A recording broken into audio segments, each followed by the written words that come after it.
bumabangon, gaya ng puno, hindi pumapalag. Hey there, Nocturnes! Welcome back sa Zodiac Men. At ang sign of the day natin ay si Pisces. Okay, basic info tungkol kay Pisces. Ikaw ay Pisces kapag ipinanganak ka from February 19 to March 20. At ang yung sign ay dalawang isda, hindi isa. Dalawang isda or two fish.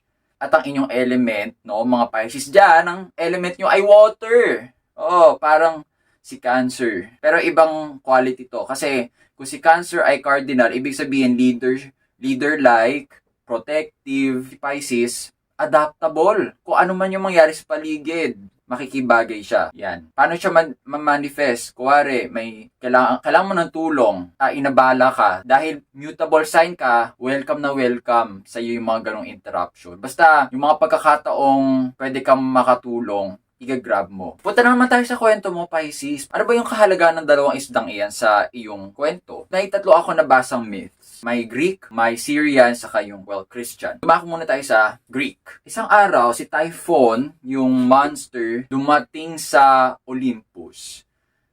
Si Aphrodite at ang kanyang anak na si Eros, gumawa sila ng paraan para makatakas. At dito na papasok yung dalawang isda.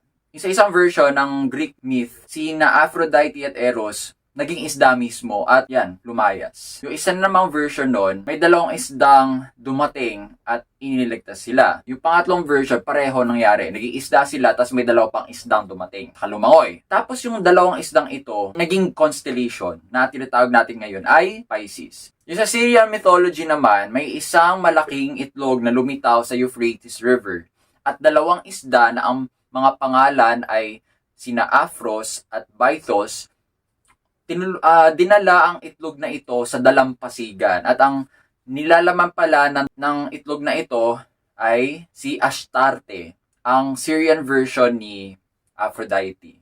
Yun, nung pumisa yung itlog, yun, nabuhay siya. Doon sa Christian mythology naman, kilala na naman natin si Jesus, di ba? Paano kinalaman ni Pisces doon? Di ba may isang kwento kung saan pinarami ni Jesus yung loaves of bread saka isda na nakatulong sa pagpapakain ng mga tao, maraming tao. Base sa mga kwento tungkol kay Pisces, kahit iba-iba ang mga tradisyon na aking inilahad, isa lang yung diwa. Si Pisces ay napaka matulungin. Makatao, very spiritual. At dahil water sign ka, Pisces, marami kang emosyon. Dahil ikaw yung pinaka-last sa zodiac, lahat ng mga qualities ng mga mas nauna pang signs ay maaring nasa iyo na. May capacity ka to dream big. As in, kapag kinausap ka, Pisces, okay, as a Pisces man, bilang isang Pisces man, yung kasintahan mo, talaga maging adventurous yung love life nyo. Masabi ko adventurous kasi you dream big eh. Ikaw yung tipong, kapag nagmahal ka, Pisces man, you'll always be there for your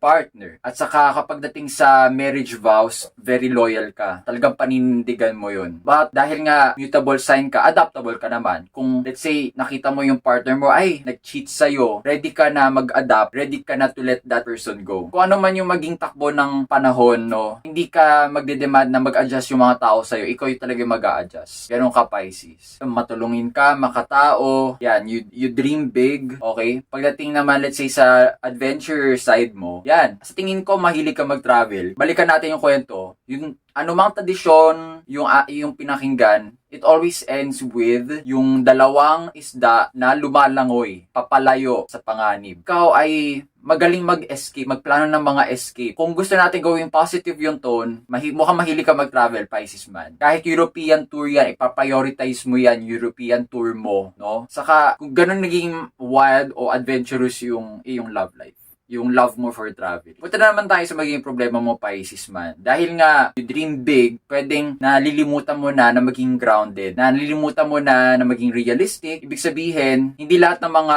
pangarap mo ay matutupad. Kaya, merong isa ding kwento tungkol sa Pisces na magiging weakness mo yung mga paa. Pagbasdan mo yung mga paa mo, Pisces man, may problema ka ba sa paa? So that means you have trouble being grounded. Dahil nga fishtails yung meron ka, basta papalayo sa reality realidad yon, papalayo, parati ka lang lumalayo sa realidad, to the point na yung mga tao sa paligid mo, nalilimutan mo na yung sensibilities, nalilimutan mo na ay, consider yung kanilang mga sitwasyon.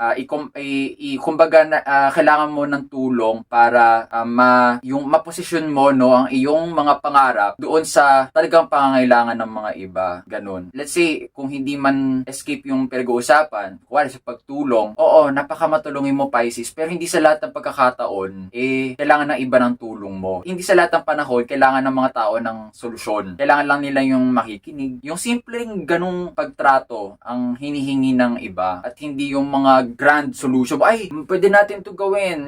Ganyan-ganyan. Kuwari, may isa, babalak na magtayo ng bahay, tapos andun ka, ay, may design ako na alam, ganito gawin mo, ganyan. Paano ko yung taong iyon na meron ng naisip na design, di ba? Yun lang naman, Pisces, matulungin ka, okay, madamdamin, saka ang wild ng ideas mo, alalahanin mo lang na nakatira ka pa rin dito sa Earth. Kailangan mo lang i-match yung, well, alam ko kaya mo itong gawin kasi mutable sign ka. I-match mo lang yung expectation mo, yan, siguro yung expectation tamang salita, yung expectation mo sa kung ano talaga yung practical. Yun lang, Pisces. Pero overall, you're a great sign. Nagustuhan mo ba yung reading ko? I-comment mo lang sa baba kung may madadagdag ka pa na description para sa Pisces. At kung nagustuhan mo ito, sa tingin mo makakatulong sa mga ibang Pisces dyan, i-like mo naman. Saka i-share mo sa mga kakilala mong Pisces. Hanggang sa susunod na episode, panatilihin ang iyong tikas.